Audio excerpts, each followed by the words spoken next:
రీసెంట్గా జరిగిన ABN RK versus Revanth Reddy మధ్య జరిగినటువంటి డిబేట్ వర్సెస్ అనక్కర్లేదు, దాన్ని ఇద్దరు కలిసి ఏదో అనుకుని మాట్లాడినట్టే మాట్లాడారు. ఎనీవే, సో ఈ డిబేట్, ఈ ఇంటర్వ్యూ ఏదైతే ఉందో దీని మీద వైఎస్ఆర్సీపీ పార్టీ అభిమానులు, వైఎస్ఆర్సీపీని సపోర్ట్ చేసేటువంటి కొంతమంది అనలిస్టులు చాలా తీవ్రంగా మండిపడుతున్నారు. ముఖ్యంగా రేవంత్ రెడ్డి అట్లాగే ఏబిఎన్ రాధాకృష్ణ చేసినటువంటి వ్యాఖ్యలు చాలా దిక్కుమాలిన వ్యాఖ్యలాగా ఉన్నాయని, ఒక బాధ్యతాయుతమైనటువంటి ముఖ్యమంత్రి పొజిషన్లో ఉన్న రేవంత్ రెడ్డి అట్లా మాట్లాడకూడదని, జర్నలిస్ట్ అని చెప్పుకుంటూ అందరినీ ప్రశ్నిస్తామని కబుర్లు చెప్పే ఏబిఎన్ రాధాకృష్ణ అట్లా మాట్లాడడం అత్యంత హేయంగా ఉందని అందరూ సీరియస్ అవుతున్నారు.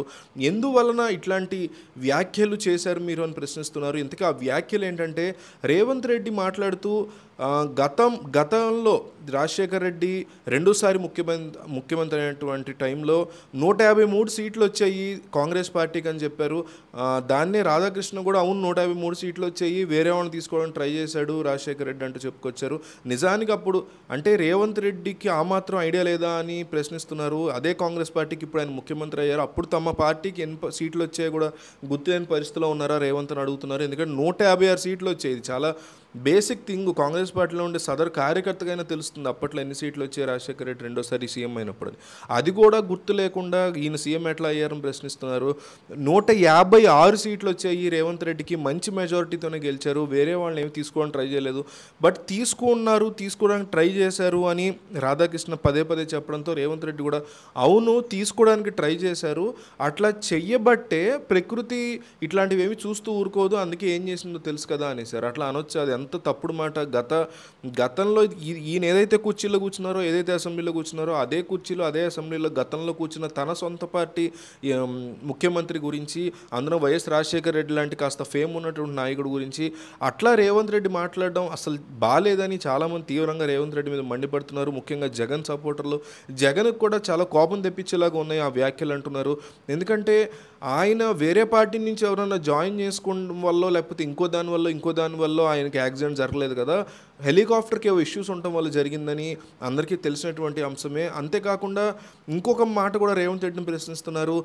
వేరే ఆల్రెడీ మెజారిటీ ఉంది, వేరే వాళ్ళని తీసుకోవడానికి ట్రై చేయలేదు, కానీ మీరు తీసుకున్నారని అంటున్నారు. సరే తీసుకొని ట్రై చేశారు అప్పట్లోనే అనుకుందాం రాజశేఖర రెడ్డి, మరి దానికే ప్రకృతి అట్లా రియాక్ట్ అయితే సొంత మామకు వెన్నుపోటు పొడిచి వైస్రాయ్ హోటల్లోనే దెబ్బతీసి ప్రభుత్వాన్ని కూలదోసి తాను ముఖ్యమంత్రి అయినటువంటి చంద్రబాబు నాయుడు మీద ప్రకృతి ఎందుకు పగ తీర్చుకోలేదు, ప్రకృతి అలాంటివి ఏం పట్టించుకోవట్లేదా, ఇట్లా చంద్రబాబుకైనా కావచ్చు లేకపోతే రాజశేఖర రెడ్డికైనా కావచ్చు అటువంటివి అంటగట్టడం ప్రకృతి చూసుకుంటుందనో, వాళ్ళకేదో పర్సనల్గా జరిగిన పర్సనల్గా తీసుకోవాలి తప్ప అట్లా ప్రకృతి చూసుకుంటుందనో, లేకపోతే ఇంకొకలాగా ఇండైరెక్ట్ వ్యాఖ్యలు చేసి కించపరచడం రాజశేఖర రెడ్డిని మేము ససేమిరా ఒప్పుకోమని తెలంగాణలో కాంగ్రెస్ పార్టీకి సపోర్ట్ చేసేటువంటి వైఎస్ రాజశేఖర రెడ్డి అభిమానులు, అట్లాగే ఏపీలో జగన్కి వైఎస్ రాజశేఖర రెడ్డి కుటుంబానికి అభిమానంగా ఉండేటువంటి కొంతమంది చాలా సీరియస్ అవుతున్నారు. రేవంత్ రెడ్డి యొక్క వ్యాఖ్యలు చాలా పరుషంగా అట్లా మాట్లాడారని, ప్రకృతి చూసుకుంటుందని మాట్లాడడం, దాంతోపాటు తన సొంత పార్టీకి సంబంధించి గతంలో వచ్చినటువంటి సీట్లు కూడా ఆయన గుర్తు లేకపోవడం, 156 సీట్లు వస్తే 153 అనే చెప్పడం కూడా ఆయన యొక్క